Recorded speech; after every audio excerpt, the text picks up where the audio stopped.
Hey, welcome to another episode of Culture Cast. This is with Dustin Homan. I want to say that this is my favorite show in the fact that Dustin knows a lot of different unique individuals. He's been very actively involved in the 4-H program. And today he's going to be talking with Dr. Kelly Newlon. Dr. Kelly Newlon is a director of the Education Abroad. And we ask that you stay tuned.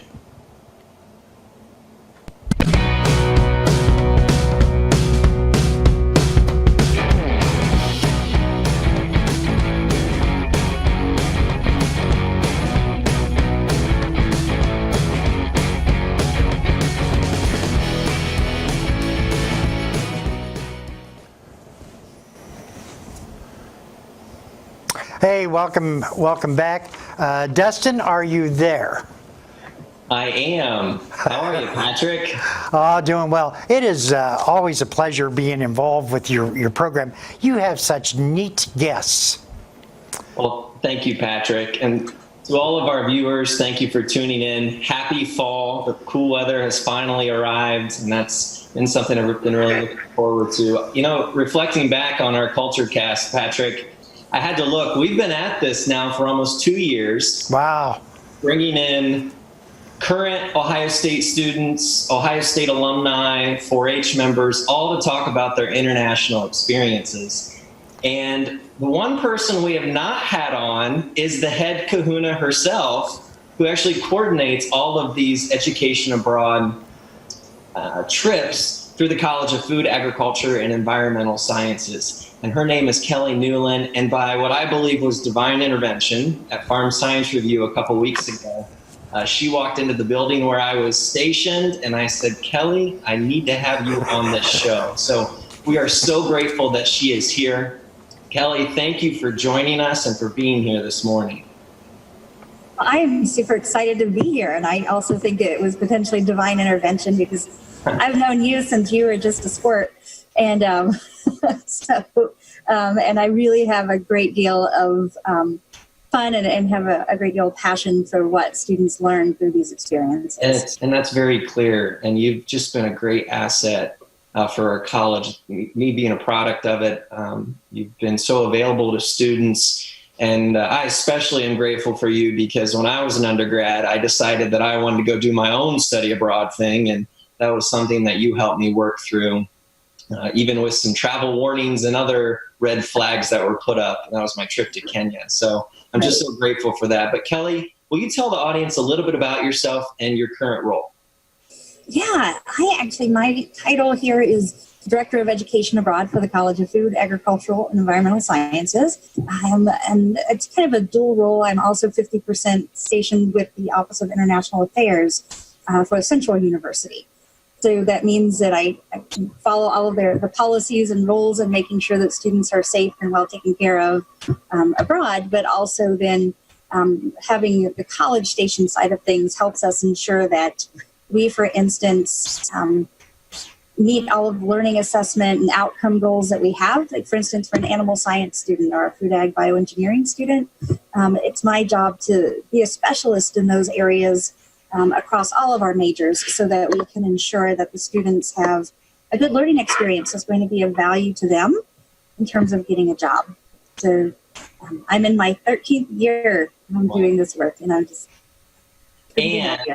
I also want to mention she is a freshly minted PhD. So I know that took a lot of time and work and even years. And so congratulations on that. Thanks so much. The interesting thing is her hair is all dark. It's all black. So how did you do that? I have some help with that. Well, Kelly, I think I want to hit on something you just talked about, kind of the interesting role that you play between, encouraging students to go on these education abroad, and then you're also on this kind of logistical, legal, rule side of things. And I think from a parent perspective, that's reassuring to know that you're keeping up on that, making sure all those boxes are checked. So, to tell the viewers a little bit about education abroad in terms of what's the process look like for a student who's interested? Yeah, for a student who's interested in doing a program, I typically recommend they, for instance, come talk to me even during your first semester. The assumption out there is that study abroad happens maybe in your senior year or maybe your junior year. But I have programs where I'm taking freshmen to Trinidad in December. They signed up at orientation. So starting early and really researching what your options are, because what might happen is, for instance, let's say you're a fan of World War II. You know, I'm not a fan of war, but you're a fan of the history and learning about that. But that's a program where you almost have to be a minor in history to do this really cool program they have at the university level on the World War II history.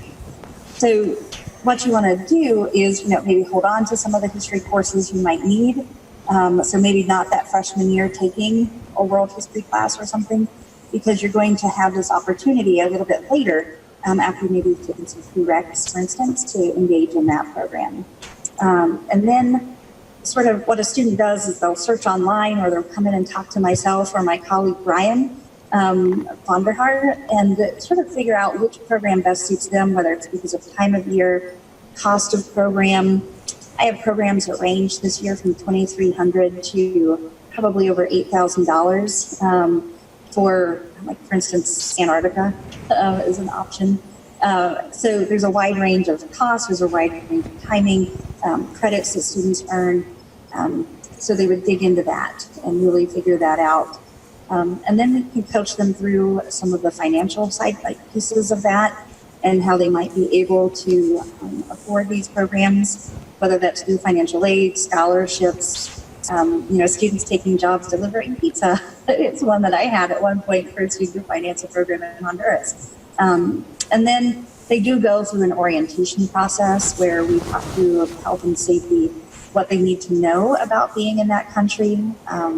A favorite place for students to go, of course, is going to be tropical regions, but that's not without its potential issues. So educating them about vaccinations and, for instance, mosquito prevention are all part of our training for the program. And each of these experiences has at least one faculty or staff member on them as well, correct?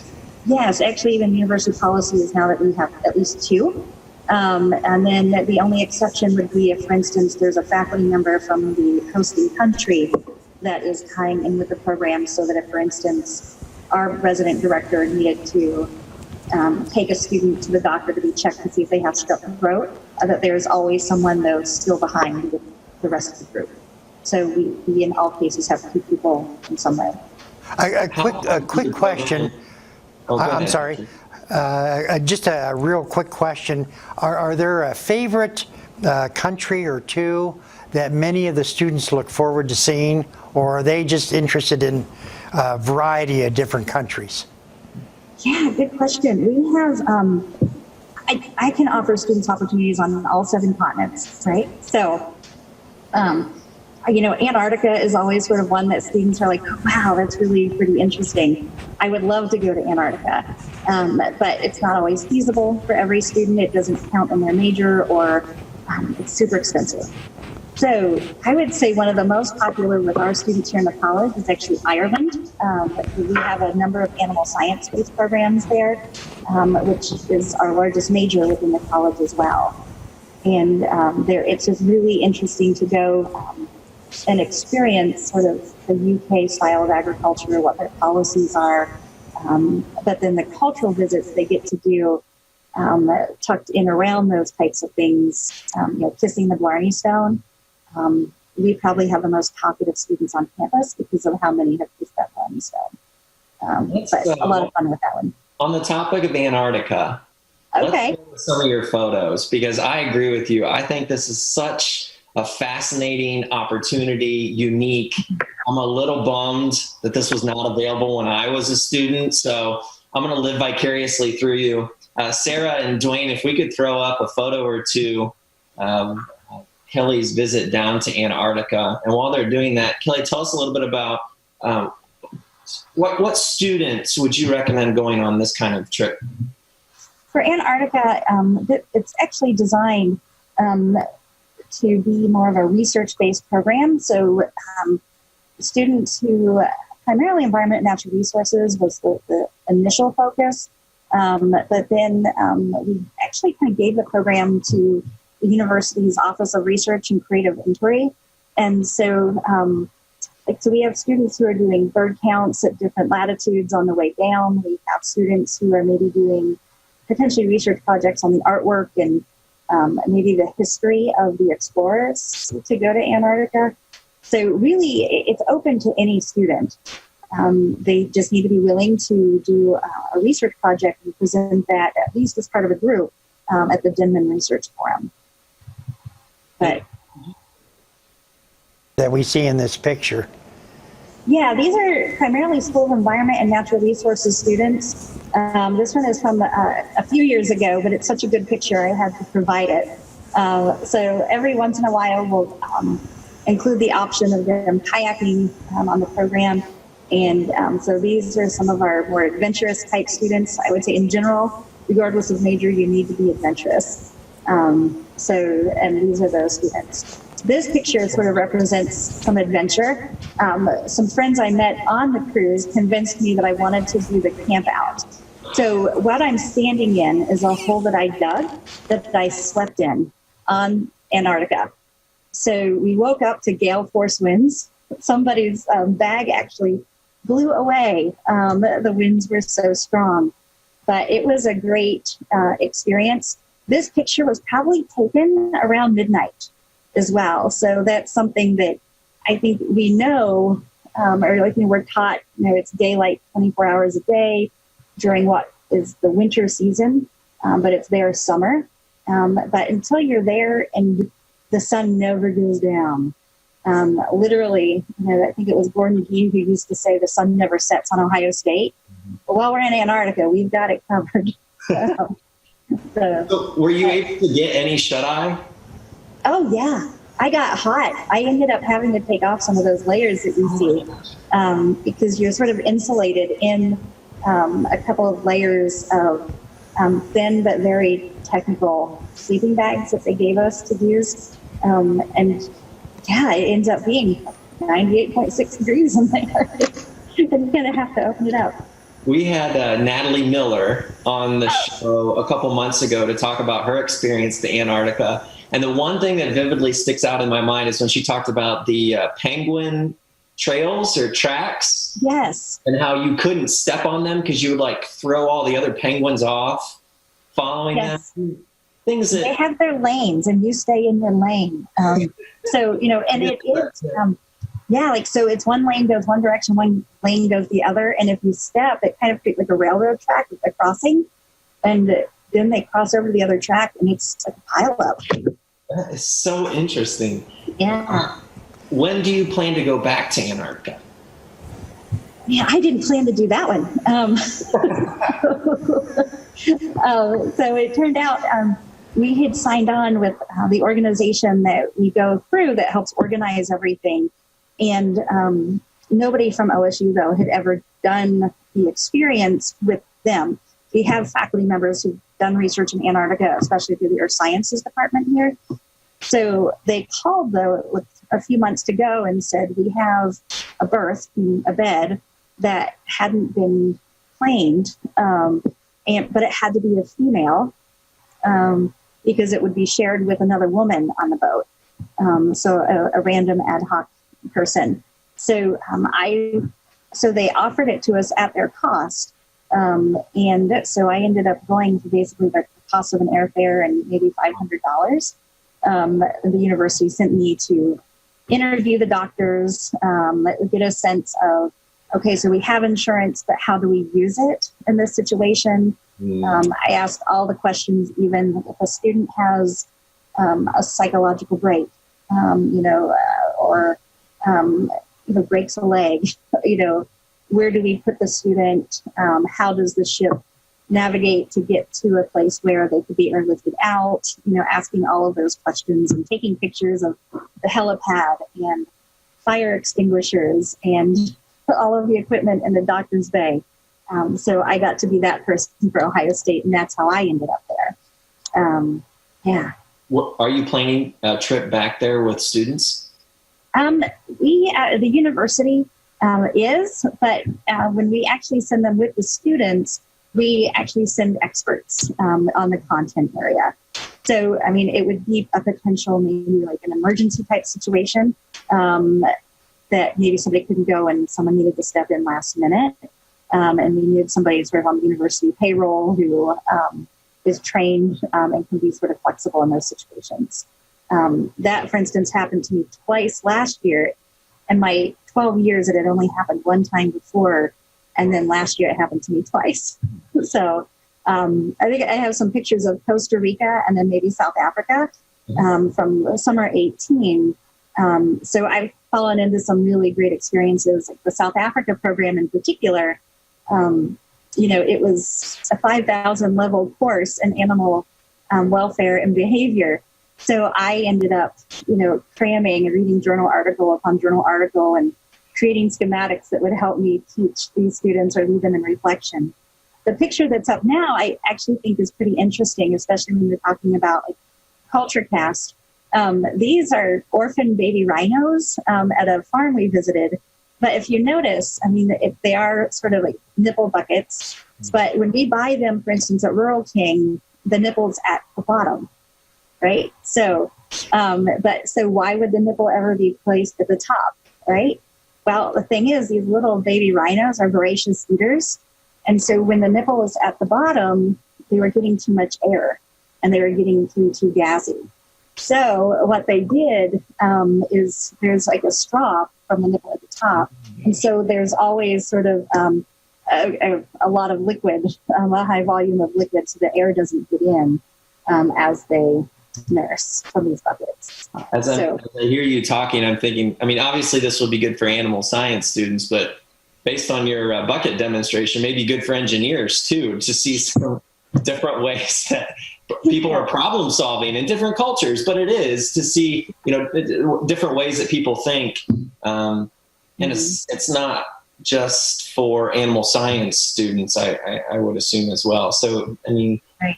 As I looked through the list of those, and maybe we can talk about some of the opportunities that are coming up, there seem to be some specific topics, but really, Kelly, can any student in the college go on any of these trips? Yeah, definitely. We only have 2 programs that are reserved only for students in our college.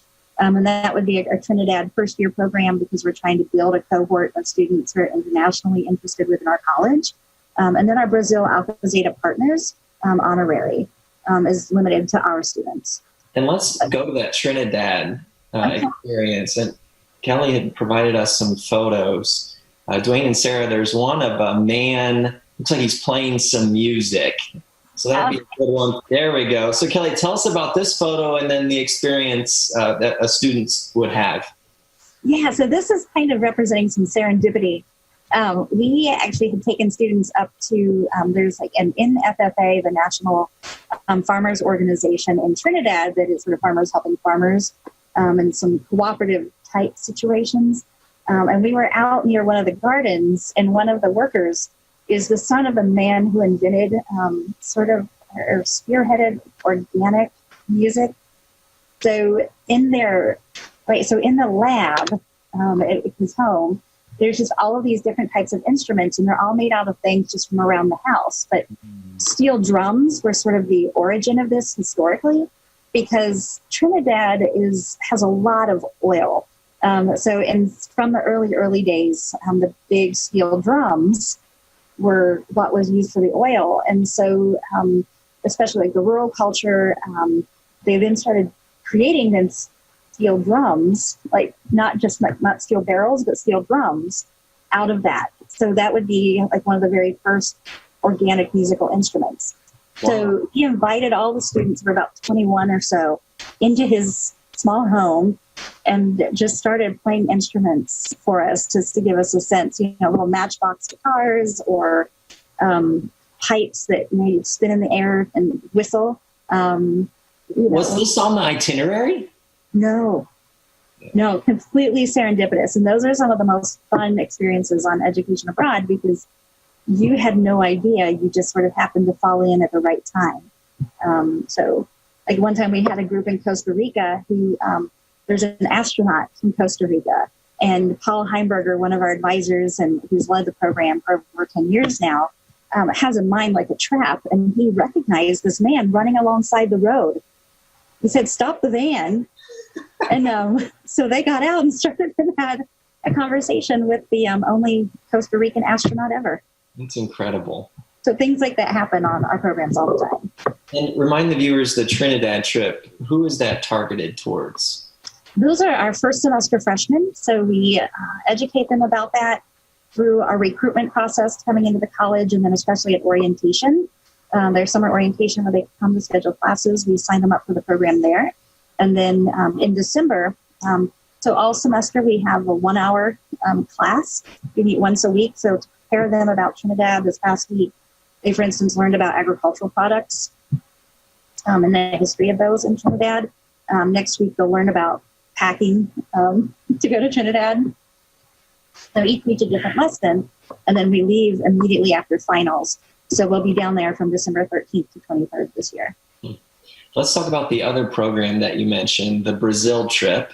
And there is a great photo that Kelly provided with the Ohio State flag and the Brazilian flag. So tell us about who goes on this trip, Kelly. Yeah, this is a program that is actually in its 21st year.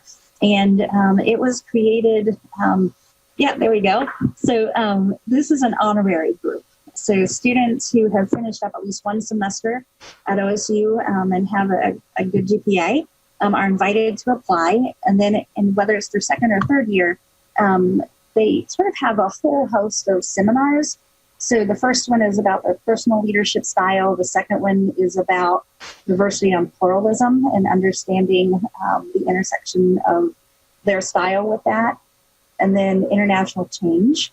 And that is the seminar, a 6-week study abroad.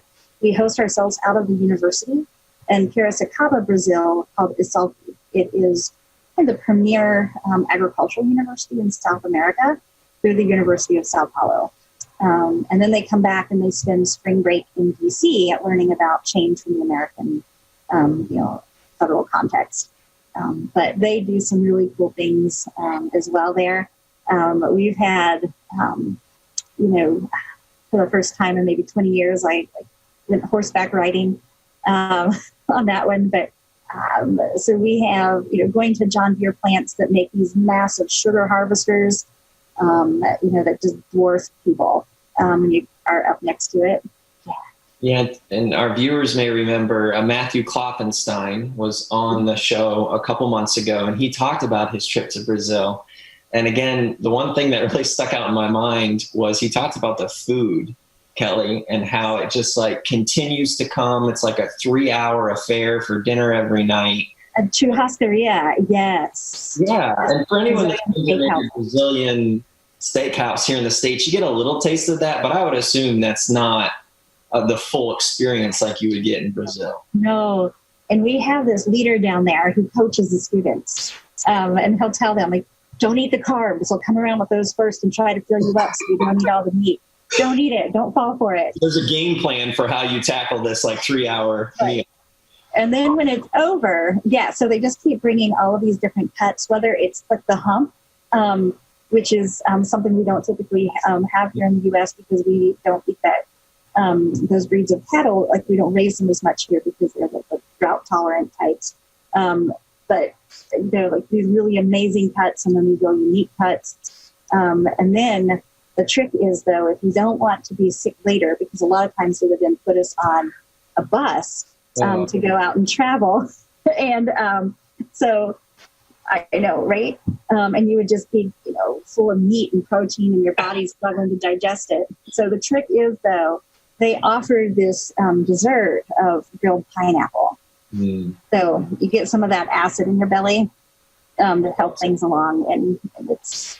With the time that we have remaining, Kelly, I want to touch on the Australia trip because I think that's a really interesting one as well. You've got some great photos. Dwayne and Sarah, if you put up the one of someone going scuba diving.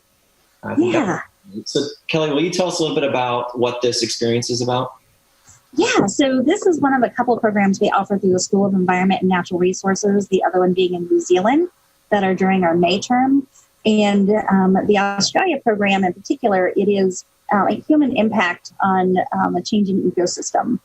So we're up in the northern, so Australia is kind of like an upside down United States in some ways. It's the same size as the United States, which a lot of people don't realize, but then the peninsula goes off to the north, which means the peninsula is closer to the equator. And so that's where Great Barrier Reef activity is. So we go in May, but it is typically their winter time, but we're in there, Florida, so it works out.